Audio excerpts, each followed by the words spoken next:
होतं ज्या वेळेला महाराष्ट्रातल्या हळदी कुंकवाच्या ठिकाणी साहेब वैचारिक प्रबोधन होईल, त्यावेळेला प्रत्येक हळदी कुंकवामध्ये वैचारिक वाण लुटण्याची क्षमता आमच्या सगळ्या माता भगिनींमध्ये येईल. हे वाण लुटायची आज गरज आहे.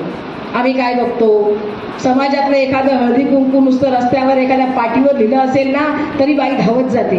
का? एवढूच्या वाटीसाठी जाते का नाही? आमंत्रणाच्या अगं बाई तू पण चल आहे, हळदी कुंकू आहे आणि सगळ्यांचं आहे ते, आम्ही सगळ्यात जातो. पण मला असं वाटतं त्या छोट्याशा वाटीसाठी नाही, कारण वाट्या तुमच्याकडे नाहीत का? आहे, पण तरी पण एक वाटी असली पाहिजे. आणि चमच्यांचं तर मेलं विचारूच नका, आजकाल प्रत्येकीला चमचे. नाही समजलं? चमचे नाहीत तुम्हाला? अगं घरात नाही ग भाजी परतायला, जरा काय झालं ना की लगेच येऊन एक चमचा बोलतो बाय असं नाही असं कर, मग दुसरा चमचा बोलतो, ते वाजतात चमचे. अशी तशीच अवस्था आज समाजामध्ये सगळ्या ठिकाणी झाली. चमच्यांचं किती ऐकावं, चमच्यांना आपल्यापासून किती लांब ठेवावं. मैत्रिणी याच फार थोड्या राहिल्या. मला आठवतं लहानपणी शाळेत असताना काही ठेस लागली ना तर मला ठेस लागल्यानंतर माझ्या त्या नखामधून रक्त यायच्या आधी मैत्रिणीच्या डोळ्यामधून घळाघळा पाणी यायचे, ती माझी मैत्रीण. आज ठेस लागल्यानंतर घसरल्यानंतर जी बाजूला असते ना ती फिदी फिदी हसते. आधी व्हिडिओ करते, ठेच कशी लागली, ते रक्त किती वेळ सुरू.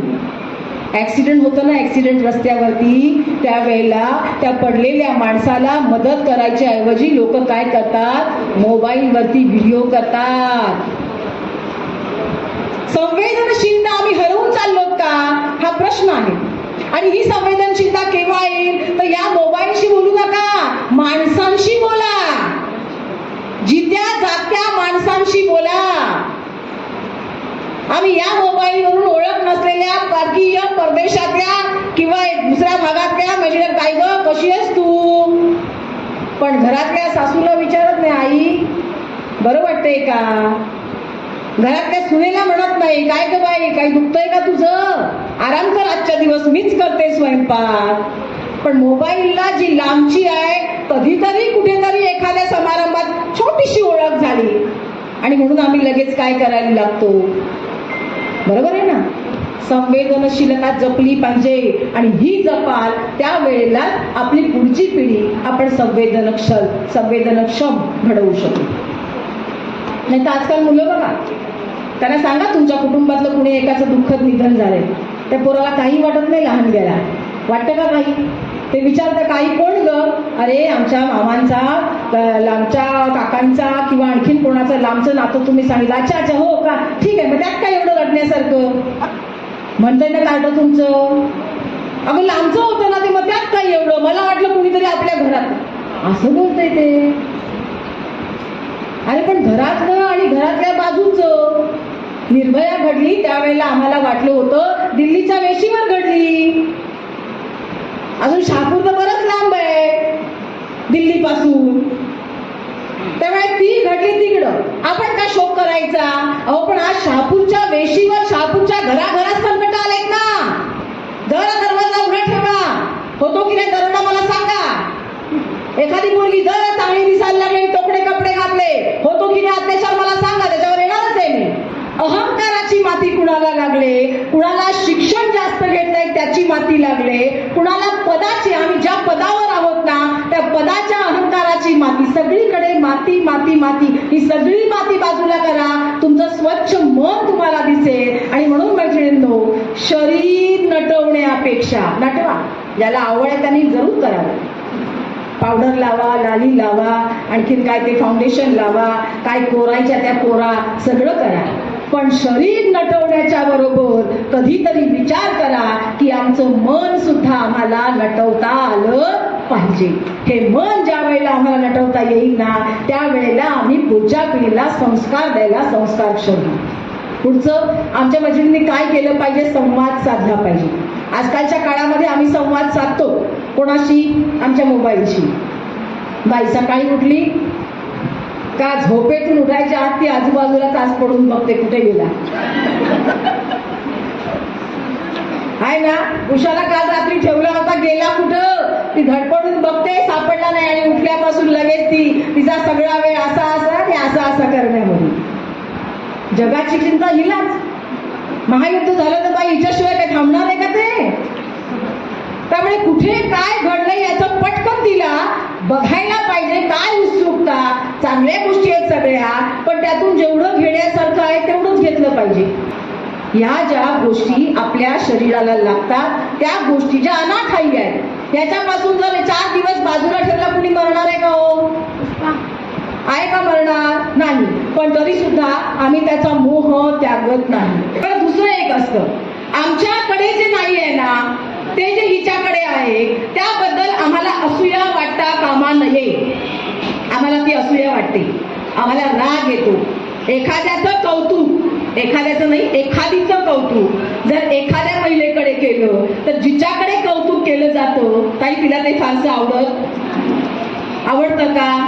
तुमच्यापेक्षा चांगली दुसरी महिला दिसते असं तिसऱ्या महिलेला म्हणा, ती म्हणेल आधी तर नजर करून बघेल ती, अच्छा माझ्यापेक्षा काय चांगली काय, आणि ही दिसते होय म्हैसी. तिच्या दिसण्यावर बघ ना, साईजवर कशाला जातेस. पण आम्ही काय करतो, चांगल्यामध्ये सुद्धा अशा गोष्टी शोधतो की इथे कुठे आम्हाला उणं दाखवता येईल आणि तिला हळून पाडता येईल.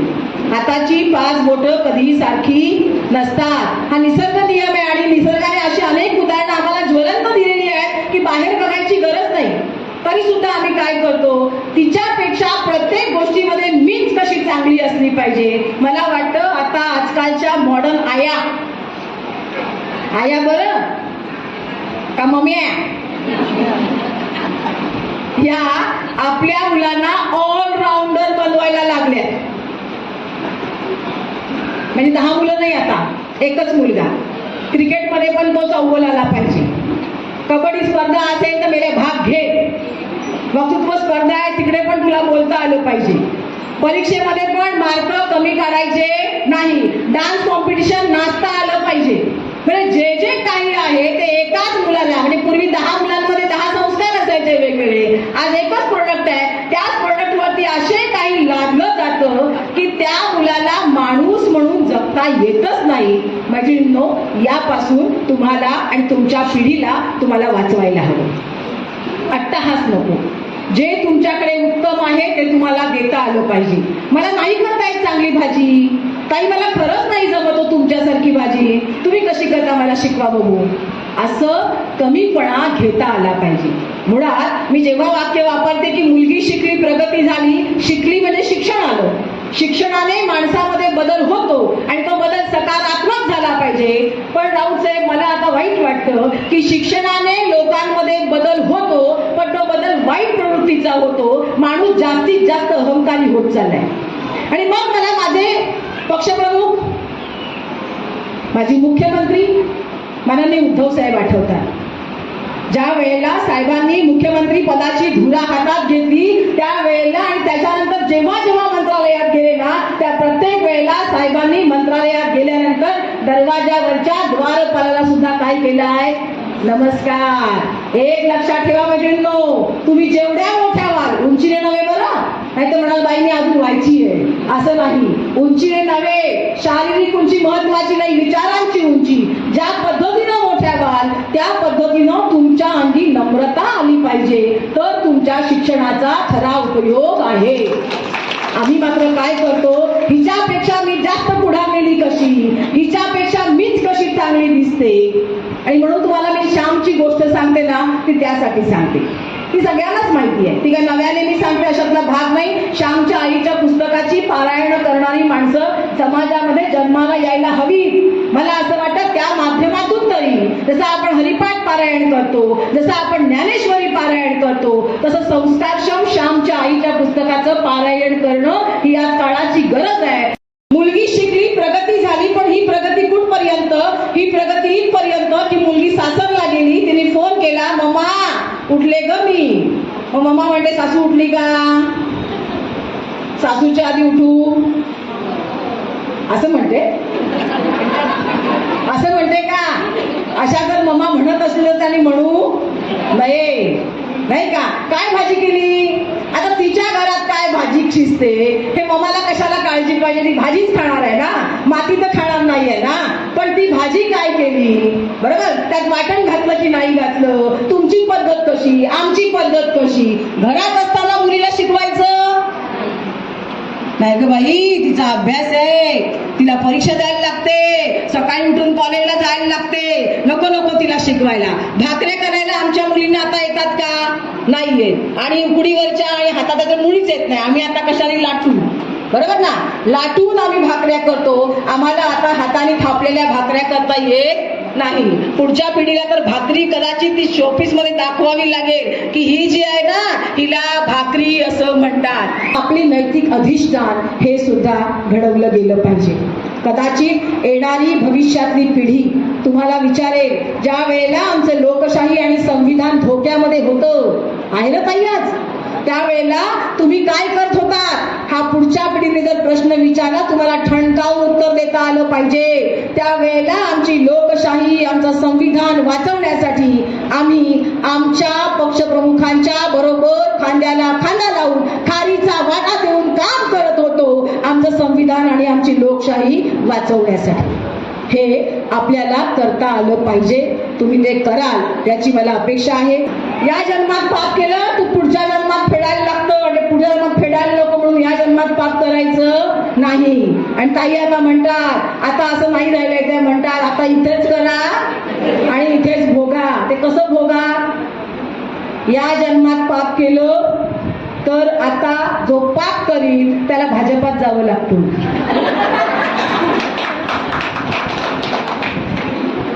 अनाठाई पैसा जमा केला, लोकांना लुबाडलो, डबोली निर्माण केली, या जन्मातलं पापच आहे ना हे पाप केलं की भाजपात जावं लागतं. कारण नाही केलं तर मग ईडी लागते, सीबीआय येतो, इन्कम टॅक्स येते, धाड येते. मग त्या मनाने तुम्ही आम्ही सुखी का नाही?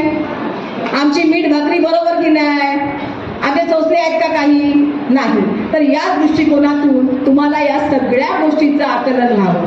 आज महिला कुठेच कमी नाही. फक्त एक करा, संवाद करा, एक करा, कौतुक करा. माझ्यापेक्षा जर माझ्या माऊलीला एक गोष्ट चांगली येत असेल तर म्हणा की खूप चांगलं करताय.